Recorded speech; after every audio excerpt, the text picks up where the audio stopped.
नमस्कार. चला, आज आपण बघणार आहोत तुमची जन्मतारीख, तुमचा जन्म घेण्याचा दिवस एवढा विशेष का आहे आणि काय बरं या तारखेमध्ये लपलेलं आहे. काही दैवीय संकेत आहे ज्यांनी आपल्याला आपल्या स्वतःबद्दल बरंच काही माहिती पडू शकतं. ठीक आहे, आज आपण तेच बघणार आहोत की तुमच्या जन्मतारखेनुसार तुम्हाला कुठला दिवस तुमच्यासाठी चांगला आहे, तुमचं कॅरेक्टरिस्टिक कसं आहे, तुमच्यासाठी कोणता रंग चांगला आहे, कोणते दिवस चांगले आहेत, हे सगळं आपण बघणार आहोत. ओके, तर चला मग सुरू करूया आपण ह्या विशेष जर्नीला, एका यात्रेला की ज्याच्यामध्ये तुम्ही तुमच्या जन्मतारखेनुसार जाणून घेऊ शकता आणि ती जी दैवीय एनर्जी आहे त्या गोष्टींना आपल्या आयुष्यामध्ये अट्रॅक्ट करू शकता.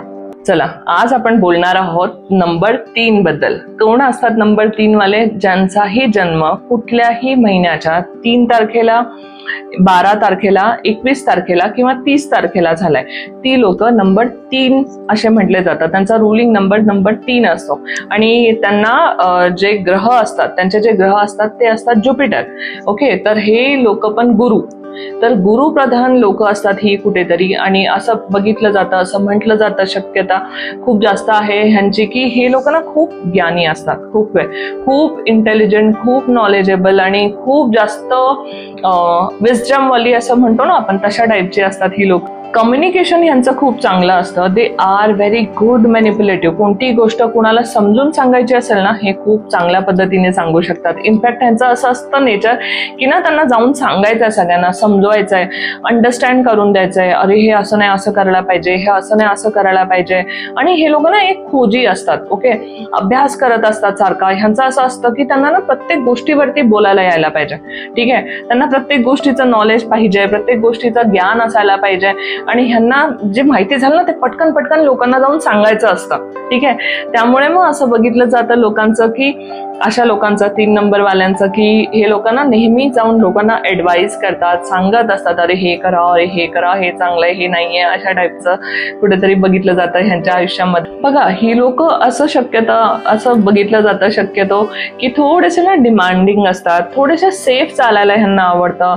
म्हणजे ना पैसे सेव्ह करायचे, पैशाबद्दल खूप जास्त विचार करणार, सेफ्टी बद्दल खूप जास्त विचार करणार, हेल्पिंग नेचरचे खूप जास्त असतात. कुणालाही काहीही प्रॉब्लेम झाला की सगळ्यात अगोदर फर्स्ट जो माणूस पोचणारा असेल तो हा असेल. ठीक आहे, ह्याला सगळ्यांना मदत करायची असते, सगळ्यांबरोबर चांगलं राहायचं असतं आणि नेहमी अवेलेबल राहायचं असतं. ओके, सगळ्यांसाठी अशा टाईपचं बघितलं जातं ह्यांचं. ह्यांना ना पैसे वाया घालवलेलं बिलकुल आवडत नाही. ओके, खूप सांभाळून व्यवस्थित थोडंसं यूज करणं ह्यांना आवडतं. थोडे स्ट्रेसमध्ये पण असतात हे लोक, सिक्युरिटीला घेऊन, सेफ्टीला घेऊन, बाकीच्या गोष्टींना घेऊन थोडं ओव्हर थिंकिंग करतात की सगळं व्यवस्थित होईल ना, पुढचा विचार करून कुठेतरी स्ट्रेसमध्ये राहणं. म्हणजे सगळं काही खूप चांगलं असलं ना तरी सुद्धा काय ना काय हे लोक टेन्शन घेण्यासाठी ना विचार करून राहणारच. तर ह्या लोकांना आपल्या फिजिकल हेल्थवरती, मेंटल हेल्थवरती नक्की लक्ष द्यायला पाहिजे. त्यांना योगा करायला पाहिजे, मेडिटेशन करायला पाहिजे, खुश राहायला पाहिजे, असं स्वतःवरती बर्डन घेऊन नाही राहायला पाहिजे. ओके, ओपन राहून म्हणजे ना खुलून एन्जॉय करायला पाहिजे आयुष्याला. का बिकॉज हे लोक नेहमी म्हणजे ह्यांचं नंतर रिग्रेट असंच राहतं की यार मला ना स्वतःसाठी तर जगताच नाही आलं, किंवा मी सगळं साठवून ठेवत गेलो आणि मी तर जगलोच नाही, आयुष्यात जगलो नाही. ठीक आहे, तर ह्यांना नेहमी असा विचार करायला पाहिजे की आयुष्य छोटं आहे आणि आपल्याला जगून घ्यायचंय, है ना. सो फन लव्हिंग राहायला पाहिजे, एन्जॉय करायला पाहिजे आयुष्याला. ओके, वेळ काढून स्वतःसाठी कुठे ना कुठे फिरायला जाणं, या टाईपचं करू शकतात ही लोक. करिअर वाईज जर बघायला गेलो तर हे लोक कन्सल्टिंग फील्डमध्ये खूप चांगले असतात, काउन्सिलिंग करण्यासाठी खूप चांगले असतात, त्याचबरोबर बँकिंग वगैरे मध्ये खूप चांगले असतात, फायनान्स यांचा खूप चांगला असतो. Okay, Jupiter is a very big planet. Okay, आम्ही नेहमी ऍस्ट्रॉलॉजी मध्ये पण जर कुणाला काही प्रॉब्लेम झाला तर मॅक्सिमम उपाय जे असतात ना ते ज्युपिटरचे आम्ही देतो लोकांना. ठीक आहे, बिकॉज ज्युपिटर गाईड करतो ना, मार्ग दाखवणारा, मार्गदर्शक किंवा गुरु आपण म्हणतो.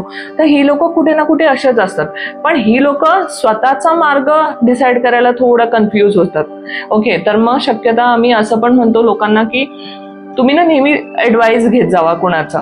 ठीक आहे, की कुणाला तरी विचारत जावा, बोलत जावा. तुमच्या बाबतीत डिसिजन घेताना तुम्ही नेहमी चुकता बऱ्याच वेळेला. ओके, तर मग अशा लोकांचं जर आपण ह्याचं पण बघितलं ह्यांचे इष्ट देवता पण बघितले तर आपण ह्यांना म्हणू शकतो की तुम्ही गुरुचा मंत्र जाप करायचा आहे, ओम गुरु गुरुवे नमःचा जाप करायचा आहे. गुरु तर आहेच तुमचे, त्याचबरोबर कोणतेही गुरु बनवायचे. ठीक आहे, कोणत्याही देवाला तुम्ही म्हणता त्यांना गुरु बनवा, किंवा मग आपल्याकडे जे गुरु येऊन गेलेत है ना, साईबाबा म्हणा किंवा मग दत्त म्हणा है ना, तशा गुरूंबरोबर ह्यांचं कनेक्शन झालं ना तर मग आयुष्य खूप जास्त चांगलं होतं ह्यांचं. ओके, ह्यांचं कसं आहे, लोकांचं ऐकायला आवडत नाही ना, ह्यांना स्वतःच माहिती आहे, मला सगळं माहिती आहे, अशा टाईपचे होऊन जातात थोडेसे.